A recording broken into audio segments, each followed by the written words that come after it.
Amazon với mức giá cực kỳ ưu đãi như đăng ký brand với USPTO, từ Helium 10, từ Trên Scout, Tích và Warehouse. Xem hình thông tin chi tiết dưới phần mô tả nhé.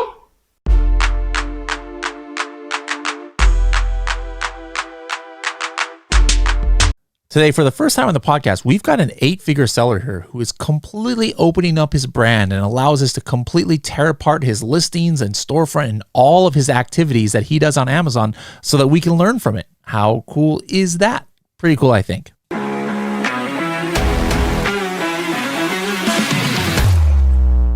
Do you want to see how your listing or maybe competitor's listing rates as to best practices for listing optimization? Or maybe you want to compare a group of ASINs or Amazon products to see how they compare to each other. Maybe you want to see within seconds the top keywords for a single listing or a group of listings. You can do that and more with the Helium 10 tool Listing Analyzer. For more information, go to h10.me/listing analyzer. Hello, everybody, and welcome to another episode of the Serious Sellers Podcast by Helium 10.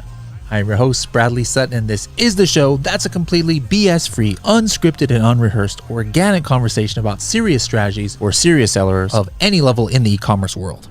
So welcome to the show. This is your first time on the show, so what I always like to do is kind of like get your superhero origin story. Were you born and raised around this area, or where do you come from? Yeah, I was born and raised around the Kearney Mesa area, so deep into San Diego. And then over the years... What high school did you go to? I went to two. I went to a private school, Claremont Christian, and then I switched over to Madison. Oh, Madison. Yes, I know. Yeah. We played them in basketball sometimes. Okay, cool. And then did you go to college after that?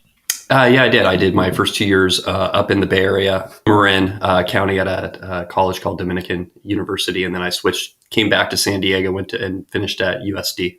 So you like doing this 2-year and 2-year thing throughout your scholastic career, huh? Not even that, man. I like my first like big job was on the East Coast with Liz Claiborne. So I stayed out there 2 years, and I came back and settled back in San Diego. Okay, all right. You were a Torero then, right? Yes, I was a Torero, and so. All right, excellent. So, what was your major at USD? USC, Business Emphasis International Trade. Okay, and is that upon graduation? Is that what you kind of got yourself into, or what did you? So the first company I worked with was a candle manufacturer, and I was doing some international customer service, and then I was running their logistics after that, and then totally something completely different. I got the opportunity to join Liz Claiborne, and I ended up part-time in their vendor managed inventory department and part-time in their business reengineering, and then rolled full-time into their business reengineering department. So I was there for 2 years and did a variety of projects, learned a lot. What does that mean? What did you say? Business reengineering? Business reengineering was a big term back in the late 90s, mid 90s, late 90s. You're basically looking at how to make your business efficient. Going through doing process breakdowns, looking at how you could just collapse steps, tasks, writing a lot of SOPs. Now, how did you get into, what was your first entry into the Amazon world? First entry to the Amazon world, funny enough, is second company after I worked for coming back to San Diego. I stuck in the apparel industry. Then I ended up getting into book wholesale as a buyer. This was back when Amazon was only books. And they did have some, key strategic partnerships like Toys R Us and other ones that they ended up putting out of business. But my last probably 6 months, at that company, I inherited into my buying responsibilities. Amazon as a customer, as a wholesaler. But on the books, on the book side, so trying to figure out missed opportunities and other things, making sure we're buying accordingly. So I was getting their. When I took over, they gave me their. The missed opportunities feed. So it was amazing. Just like the sheer amount of volume of books they were looking for.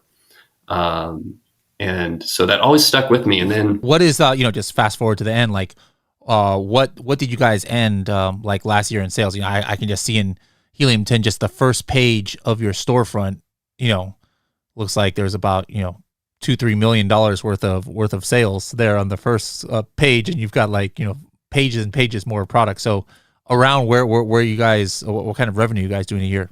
We did almost 13. We'll do somewhere between 15 and 16 this year. Okay. All right. So, million to be. Yeah. Excellent. So, like what was it when you started, when you got there? It's 3 million and change. So it's been a great journey. I mean, it's been this crazy journey, crazy experiences. I mean, Amazon is always evolving, always changing, never stays stagnant. So tell me a little about the brand though. Like, is this, I know who, some major brands are, but was this a brand that is in brick and mortar a lot? Is it purely an online brand? No, we're a mix. So we do D2C through our own website. We're in brick and mortar, Target, Walmart, Sprouts, since you're in the area, and some other regional grocery chains. And we're on Amazon Canada, Walmart USA, as a 3P seller in addition as a 1P. And we're... I see you have a climate... What did you have to use to apply to get climate pledge friendly here? I didn't have to apply for anything. It was by the nature of our package design. Amazon, how we package things, it's mainly on our ground, how we package our ground coffee in the compact size, the weight, and the dimensions. It just automatically gave it to us. I'm not complaining at all. Badges are badges. They catch attention. Yeah, I like those. I also noticed just here that you utilize 20% off coupons on a lot of your things. So like, I'm assuming you've tested a lot of different things, discounts and coupons and things, and this green thing and this 20% number seems to perform best for you, or? It does. Kind of the, hopefully none of my competitors are listening to this, but I mean, we get a 20% conversion on a 20%, and that's kind of the math on it. We've tried lower, and the conversion doesn't pencil out. And so this is like an evergreen thing you kind of have on most of your SKUs. Huh? It's an evergreen thing. I call it the drug because we can't get off of it. Slowly trying to whittle down. On some things we've slowly removed, but for the majority, yeah. We're for everyone who doesn't know VitaCup, we're a functional coffee. And functional means that we've infused our product with vitamins and superfoods to give you something a little bit more. So we're a premium product within the coffee ecosystem. And so we need to entice the consumer for trial. And that's what the 20% does.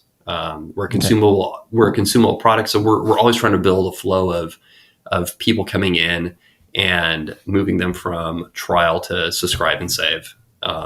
Because as a consumable product, that's where the money is, and how you make yourself profitable.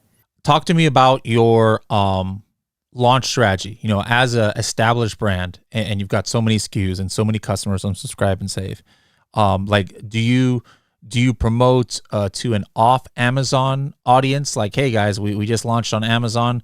Are you just doing launch like a regular Amazon seller who's starting from scratch? Doing some discounted PPC, or since you're such a strong brand, are you just able to launch at regular price and nothing's, no special campaigns, and you can get to page one for the keywords that you need to? What I'm going to say is thank goodness for the honeymoon period you get on launch. If you start, it's kind of a loaded question, even for an established brand that has relevancy within the space in which you're always launching to. If you start looking at how many paid spots versus organic spots within your organic search, you have to have a PPC strategy there. You're not going to succeed even with that honeymoon period, because the honeymoon period is going to push you up in organic ranking. You're going to have first page, but start breaking down the rows. You got sponsored brand, then you got the first four rows of the supposedly search results are all paid. And then the fifth one is organic. And then below that, you have more paid. And then you have highly featured, which is all paid to play. And then, so really, it's like when you get that fifth and sixth rows, that's when you start getting organic search. But how many people really scroll down there? So yes, we launch with a very strategic PPC strategy, knowing what keywords that we want to target on. We bake those keywords into the listings, title, bullet points, A+ content. We're also looks like you have premium A+ content. Yes. So you're using. Yeah, so I don't know if the offer's still going on, but we saw that if you applied the brand story to all of your products, it unlocked A+ content for you, and we took advantage of that. And I really love it because there's different components, video and other stuff that you can get. Yeah, I didn't even realize. I mean, that's how I figured this was premium, because I was like, wait a minute, I don't remember videos being an A+, regular A+ content being a thing. Wait, there we go. Yeah. And what I have to say is you really want the premium A+ content, because it really then goes back down to how the consumer is searching for product. And it's not desktop. The majority of searches are going through mobile. And if you look at that, I'm not 100% happy of how the layout is. But if you take that, look at that same layout on mobile device, the experience is really great. Interesting. And yeah, and that's what you want. We've been optimizing our search experience for mobile for probably the last 3 years. We had a gut before they released the data that you get out of business reports on what the percentage of experience was via mobile, via desktop. And it's been so as Amazon's releasing this stuff to catch up to that, we've been trying to take advantage of it. I'm just trying to break, it's rare that, we have bigger companies on here who they don't care about competition, because it's like people, there's not going to be somebody who's like, hey, let me go ahead and start a $13 million tea and coffee pod brand, so you have nothing to fear here. But I like to take advantage that you're opening your brand here. So I just want to get behind some of your strategies. So we talked a little about your coupon strategy here. You've got great images and videos and things. Are you doing these in-house? Are you outsourcing these assets? We're doing it in-house. I mean, I'm very blessed. So you got to go back to the founding of DịCH. DịCH was founded by our CEO, Brandon Fishman. Brandon Fishman, before this, owned one of the largest, it was a 150 employee internet marketing agency in California. He incubated this company, DịCH, out of that company, sold the other company off, and focused on this 100%. Coming over with them was the head creative director of that digital marketing agency. So I have my head creative, Irene at DịCH, who's just a rock star, is 100% digital marketing experience. And so I'm just very fortunate. We get in deep discussions on what we should do for ads. And then on the flip side, I'll tell you, I have her, she's so in tune with it. We can always, we have this philosophy, you can always do better. She's like, hey, you know what? Can we throw up and manage by experiments, or can we run an A/B test on creative? Let's try something new. Everything's always continually in flux and changing. And what can we do just to eke out a couple more conversion points? Video editing, everything's in-house. Everything's in-house. I think some of that we might, I think there's a couple services we might use for video that we outsource, but layout, direction is all done in-house.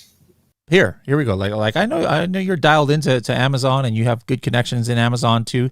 They don't get mad that you're using emojis in your bullet points. Nobody's ever frowned. Let's not talk about that. I don't want them watching this. We haven't been slapped yet. Anytime we do an upload, I know it gets flagged. But when you upload it, there's a message that there's says, a little, hey, what's up with these emojis? Yeah, that's not compliant. And I'm but not. It still lets you do it though. It still lets me do it.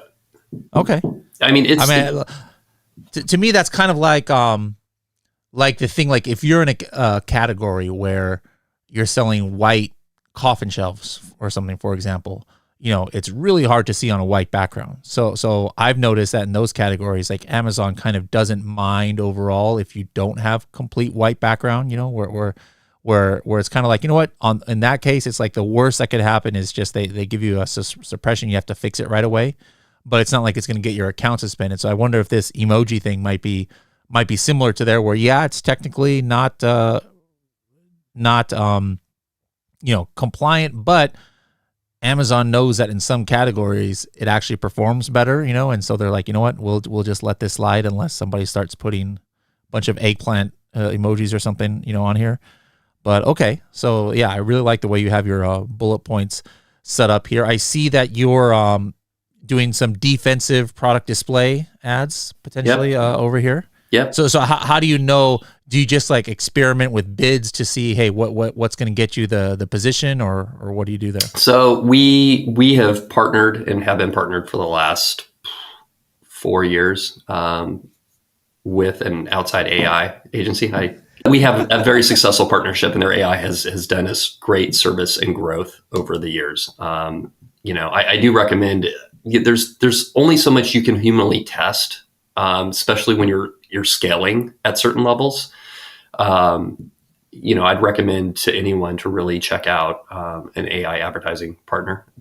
As a human, like trying to test all those placements, what's working, what's not, and then getting rid of the stuff that's not working, it's not humanly possible at the scale we're working at. It's just too much. So, but it's been great. It's saved me a ton of time. All right. Next thing I see, moving down the listing here, definitely using some virtual bundles. Like you haven't done them all, but like at least you have this slot here so that it's pushing some of the ads down. I like that strategy. Like what made you just do one here, like one bundle? So it depends. Like some have all 5 slots. Some have only one. I came up with a matrix on how we were creating them, and I looked at visibility and which ones I started to align to that would make sense. And then since then, on some of these, we're actually starting to create physical bundles, which we're doing through Fulfilled by Merchant. And so we're peeling those off as a virtual bundle. But some of our top performing ASINs, you're gonna see 5 come across. We've been doing that. In a couple of years, at least. Yeah, a couple of years. Yeah, we were first introduced to it, I think, either through Launchpad or SAS, and we immediately. It's free advertising for yourself. You fill up another space. We see great revenue. No cost per click or anything on there. No. And then some we just have started to peel on how we can do through FBM, because then we can start running a little more advertising a little bit. There's a little more strategic things we can do to push them that we know that'll cause more growth. Again, with the defensive ads, so like you do defensive product targeting ads, and you've got the entire row here of products with all your own brand. That's super cool. Once again, I have to give credit to the AI. They have a really great methodology on that to be able to check what it takes to get there. Now, obviously you're going to have to bid very high. Are you actually getting conversions in virtual bundles in your defensive ads and things? And is it still worth it? It's still worth it. Overall, our whole category, we're in a very commoditized, competitive space. And I suspect that the CPC, the bid amount on it, is not that much for the virtual. If you're my competitor, please don't target it and inflate my cost. But I suspect it's not that much because we have all of them filled. If you look at some other high performing listings, we have a good portion of them filled, but not all. What is this? Just for those who don't have this or don't know, like what section is this? People know about description, people know about A+ content, but from the brand, where can I go in Seller Central if I'm looking at this for the first time, and where can I get this kind of cool widget? So that is what they call your brand story, and that's what unlocked all of our A+ content during the promotional period. And if I remember correctly, when we put this together, you access it through your A+ content section. And it's another piece of content, graphic, in which you can fill up space, tell a great story. It's going to run across all of yours. I think graphic is important for engagement with the end consumer.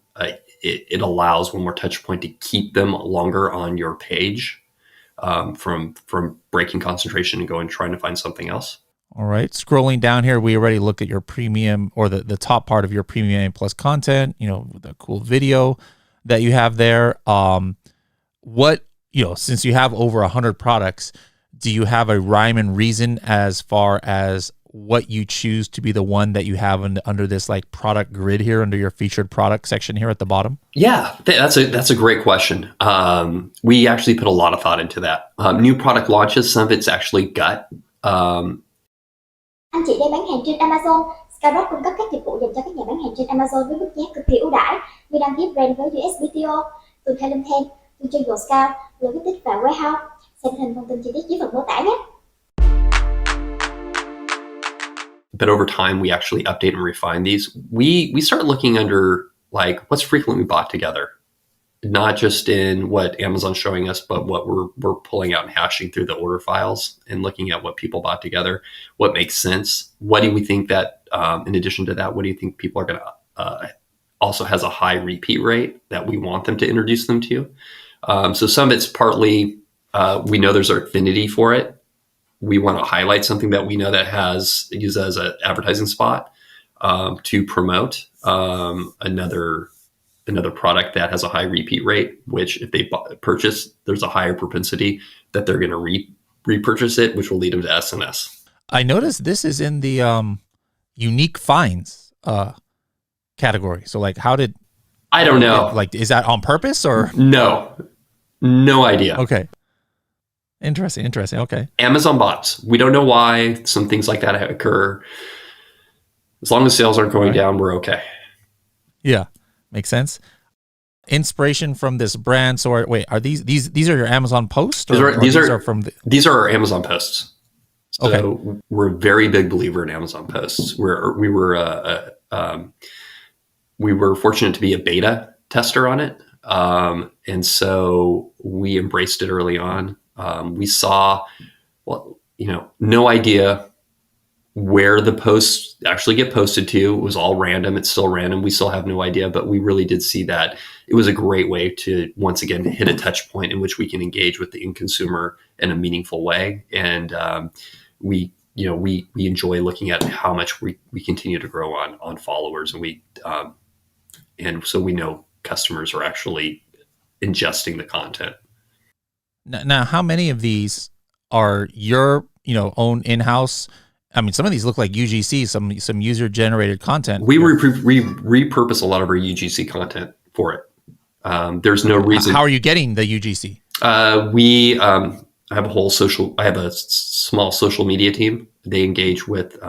We have some brand ambassadors and some influencers, and so we have rights to it. And then we also have some rights through some other programs we participate in that we get the UGC content. And then there's just stuff that we've probably requested that we have rights to. So, but having engagement with brand ambassadors really helps on the UGC side. Have you done the what is it called again? Now that Amazon Post came first, but then Amazon Post allowed you to get brand followers and things, and then isn't there a new thing? I forgot what it's called offhand, but now you can reach out to those brand followers. So customer engagement tool. That's the one. So and that was we've been participating in that since day one. I love it. Absolutely love it. If anyone wants to really stay engaged with a brand they really love on Amazon, go and click follow. Please go and follow DịCH. You can go to our brand store and on Amazon and click that little follow button. We will send out a weekly email. It'll be highly graphic. It'll contain 2 graphic images, and we utilize it to not just hit our brand followers, but they rolled out. When was the H10 Sale and Scale? Around September of last year. So around September last year, they rolled out 3 new product groups that you can launch to, and some of them are over the last 365. Your people who've bought high repeat, and then there's another. I forget the other segmentation, and 2 of them, maybe 3, you can only hit every 2 weeks. Brand followers you can hit every week, and so we rotate through it. And is there a call to action anywhere there that you're allowed to do, or is it mainly just kind of informational and keeping people engaged? So here's the thing: you can't have a call to action. So you have to. I figured. So you have to be creative in your wording. Everyone, if you want to know how to be creative, go and follow me. I need more followers on, and you'll start reading on our call to action. But you can get creative on it. That makes it very terms of service compliant. You just have to think about your brand and you have to think about your product. Yeah, I love it. Like everyone has been complaining. There's no way for me to reach out to my customers. There's no way for me to engage into it. It's very restrictive on what you can and can't do. Because let's be honest, like over this course of a decade, 2 decades that Amazon's been there, I mean, sellers have abused. Like there's a small portion, but they have abused. So they've had to put rails on, and it's always been that way. I mean, from eBay, sellers were abusing to try and make a sale. And a lot of that methodologies have shifted over. So I get why Amazon's done a lot of stuff. I get why they have rails on it, but it would be, I'm just hopeful they're going to start loosening more and more up as they gain a little more confidence in how sellers are utilizing their tool. Obviously, if there's a call to, like let's say you're doing Amazon attribution, you're doing an off Amazon campaign, you could see the kind of impact it's going to have. PPC, you can see the impact. With Amazon posts and the engagements and stuff. There's not per se an ROI tool where you can see. So how are you gauging success, and how are you gauging the attention you need to give? Like you just said, you got this weekly cadence now where you're sending this out, but like, how do you know that effort is worth it? Like what kind of metrics are you even looking at? So we look at like for a send day, especially on one of the bigger engagement groups, we're like, did we see a spike in sales on the product that we're featuring in there? Is there, or in any of it, is there, because we're always trying to test out different creative. Like, is there a creative, like it popped? Okay, what creative was it? Let's log that in. Next time we send that creative out, did it pop again? Is there certain creative types that the consumer is engaging more with? Amazon posts, one of the metrics we always have looked at is just followers. How is our followers group growing? And the same we're doing with the live, Amazon Live. It's have we seen an above average normal growth in followers when we do an Amazon Live? So there's not these hardcore KPIs you can like ingest in and how successful it is, but I think if you can grow who's your consumer group on who's following you, and you can track it, I think that's a good KPI, because the broader the group, the more you're going to be able to retarget them in customer engagement, and the more people are going to see stuff about your brand. Are you in charge of your Walmart listings as well? Yes, we're continuing to go and try and refine that. It's a different beat. You've got like 7,000 reviews on one of your Walmart. Did you use that one thing where you can migrate reviews over, or are these 7,000 actual Walmart reviews? No, we engaged with a couple different companies that are out in that space. The ones that can take reviews. And so wouldn't it be nice if Amazon offered that? It would be great. So yes, we're able to port all of them over. We're still really trying. We're still young in the Walmart 3P space. We're still really how's sales on Walmart? At the same 13 million on Amazon. How about Walmart in that same time period? No, I'll do $1,000 a day. So we're looking at about 30K, but so it's not much. I really like the way they're going. I really equate. History tends to repeat itself. Fortunately, I got to live between the eBay to Amazon transition, and I really see that going on right now with Amazon and Walmart. I think Amazon's still going to retain major relevance. eBay definitely has its niches. I still sell some collectibles. I'll flip collectibles on eBay, and I think it's a great platform for that and some other stuff. But Amazon came to all sellers and was like, "How dare eBay give you non-US customer support? How eBay hates your sellers. They abuse you." And it was in the early days. Amazon was incredible. You'd always get someone in the US on the phone. It would be easy to get through issues. And now Amazon's become what they scoffed at eBay. There's only in the online marketplace, no one has really figured out how to really scale and manage that growth to mass. And I think that's what we're going through now. And I think it's interesting that we're seeing Walmart at this point in time really starting to scale up. It almost feels very strategic. It almost feels like, what Amazon did to eBay. And I think they have a huge opportunity to have long-term growth. And definitely we're starting to invest more time and energy into the Walmart side. All right. Going back to Amazon, I just noticed one of your listings here looks like it's got like 100 different variations here. So yeah, what's the thought process here? Because you know that green tea that we were breaking down only has like 2 or 3 and a couple others, and I'm just looking like at a million variations here. So like, what was the thought process to have so many here as opposed to splitting some of these out? So part of the thought process is we found, and as our catalog's grown, this has grown, like varying it together. People, if they click initially, and it also do like thought process and funneling them in. If someone clicks on our listing, they're intrigued about a functional coffee. They're intrigued about finding some type of improvement that they can get through their day, through their morning cup of coffee or afternoon cup of coffee, whether it be our Genius Blend, our Slim Blend, our Focus Blend. Each has different superfoods addressing different needs. It allows them for discovery. They might click in on Genius, but they might end up on Focus Blend, which is a mushroom and coffee blend, or they might go towards our Extra Shot, which is a dark roast coffee with a shot of espresso in it, plus some B vitamins, which I'm drinking right now. Like if you need to pick me up, that'll do it. It's my afternoon pick me up for me. So it allows us, and then I'm gonna be honest, like it gets us. You look at it, we have 20,000 reviews because of it aggregated together. It gets us up higher on the BSR. There is some visibility being in the first page of bestseller ranking. People shop that. The closer you can get to the top, the more draft you're going to get. So you're number 54 in single serve coffee caps. This is where it comes in, like most of us, or maybe I'm thinking from Helium 10 standpoint, but from a lot of other sellers too, like didn't like when Amazon changed to give one single BSR for a whole variation, because then you can't really, it's screwed up how you guys are scraping stuff. Like you're formulating, scraping, but like you're calculating off. Yeah. Nobody can calculate, overall, like, but the number refers to, the estimated sales is for everything now put together, but, without looking at reviews, you don't know which one is selling.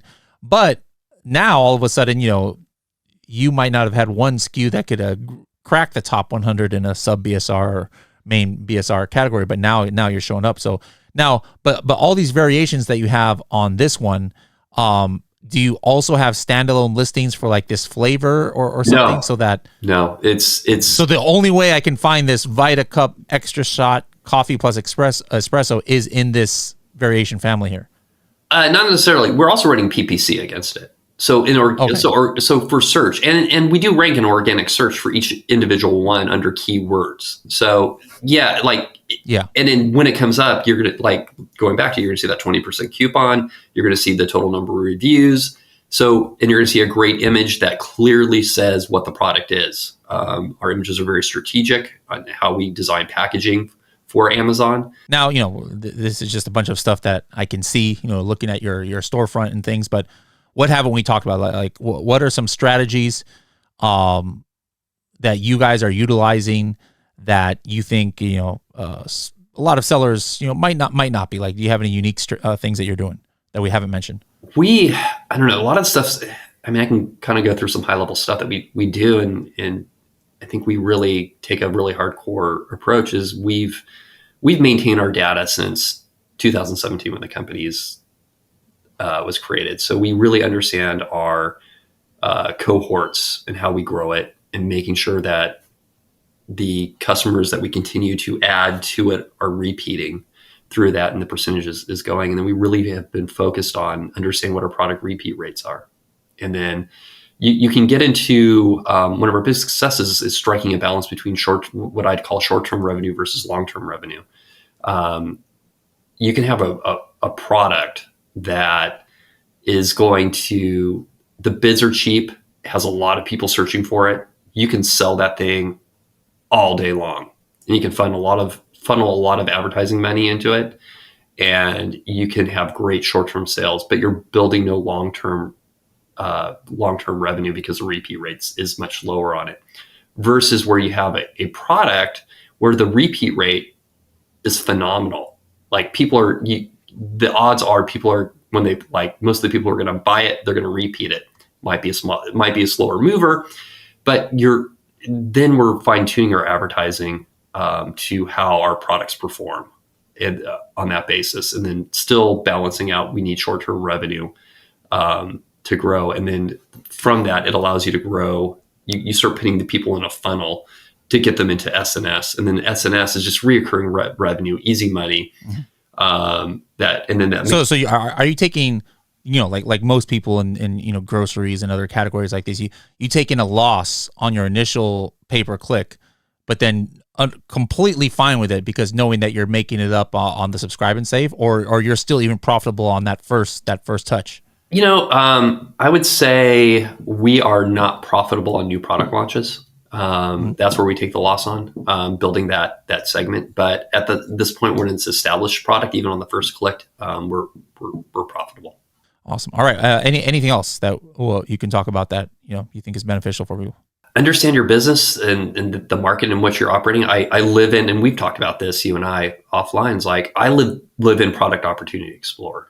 And there's a lot of stuff I can garner from there. And there's a lot of stuff I bang between Product Opportunity Explorer, looking at listings and pulling stuff in for the refinement through X-Ray. And I'm on those competitor listings that they're identified, and then stuff taking in and aggregating data through Helium 10 when I'm looking at, the reverse ASIN lookup. And it's so Product Opportunity Explorer, like looking for new potential flavors or things that people are looking for, or what? Yeah, looking for innovation, and also just the ecosystem can change over time on Amazon, and just looking at what keywords are being searched. Is there a switch to that? I can tell you on some certain categories that we've seen different keywords switch over the last year, and we were able to jump on that and launch some new advertising to specifically address that, and also to then,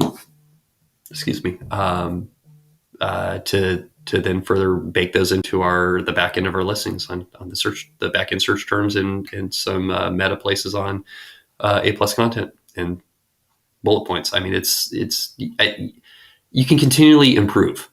Like there's nothing about setting and forgetting it. Like you're always going to have a competition out there who's going to try and be better than you. So you better be on your A game and try and be better than them. Yeah, for sure. Favorite Helium 10 tool right now? X-Ray, Chrome extension. I probably use it every day. Like I'm in Product Opportunity Explorer every day. I'm looking at competitors. It's very tactical, functional, easy to use. You're right there. You click on it. It pops up, what I need to digest really quickly. Is something changing? Is something I wasn't figuring a keyword that they're probably on. And it gives me, understanding that gives me, I can go out and take immediate action and do something.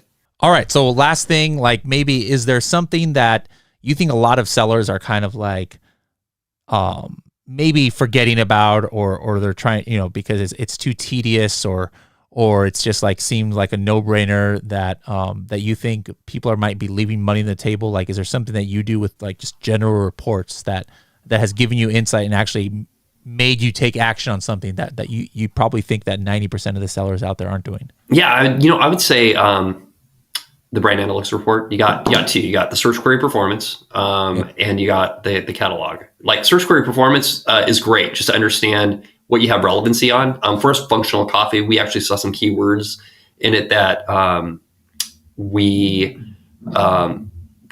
really weren't addressing in a functional way. We actually launched a product based off that a couple of years ago. And then second was the catalog performance. Like 2 days ago, boss and I were like, we had some time, and we on a regular basis will go through and look at how can we improve our performance.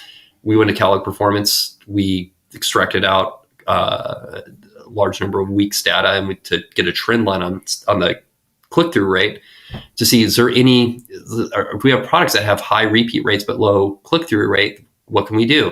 Like, let's review those products on their images, their titles.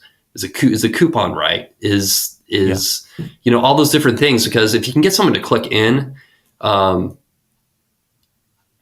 it means a whole lot of world. You have them, and then what you do with them on that real estate that you have on your product page, you need to convert them. So it's like half the battle is getting them to click in. So we were able to make some quick changes in some messaging. We reallocated how some of the wording to make sure that some of the things we're trying to communicate were probably in the first 72, 75 characters of the title. So that would pick up more on mobile. So since that's where the majority of the shopping experience is, and then we'll go back in about another 2 weeks and we'll take a look again on the CTR and see did that work out? Did the CTR go up? All right. Well, cool. This has been cool to kind of I don't think I've done something this deep, like as far as like going through the anatomy of somebody's account or somebody's listings like this. And the hopefully I don't get any calls from I hope my boss doesn't get any calls from our board of directors. You gave too much information out. It's good. I know you as much as he gave out, guys. There's stuff that we can't even talk about, that they do here. So he's got plenty up his sleeve. I'm sure they'll be fine. So this is kind of cool. Thanks for opening it up and I know you've been offering to me. I just actually, while I was on this call, I shared it in my little group chat with my family, the link to your store, because that green tea has intrigued me, and then you had a couple other ones that I think we might want to try. For whatever reason, I didn't realize that you guys had pods and the packs too. So I'm definitely going to try some of these products. Everybody else out there, VitaCup on Amazon, follow them and take advantage of that 20% discount that they've got on other products. Support a local Helium 10 member here. And if you want a great deal, something we just got approval on yesterday, April 25th, we're going to have a top deal. And it's going to be minimum 30% off. And if people want to find you on the interwebs, is LinkedIn the best place? That's going to be probably the only place, unfortunately. All right, so look up, or can you spell your last Jason, and then can you spell your last name? Sure. Last name's McLellA as in Apple, N as in Nancy. All right, Jason, thank you so much for joining. I'm going to be inviting you. I know you're not an elite member yet. We've been trying to get you to see the light, but I might invite you to our next workshop in end of May, and so you can come check out what you've been missing out on. Thank you. I appreciate that. All right, we'll talk to you later.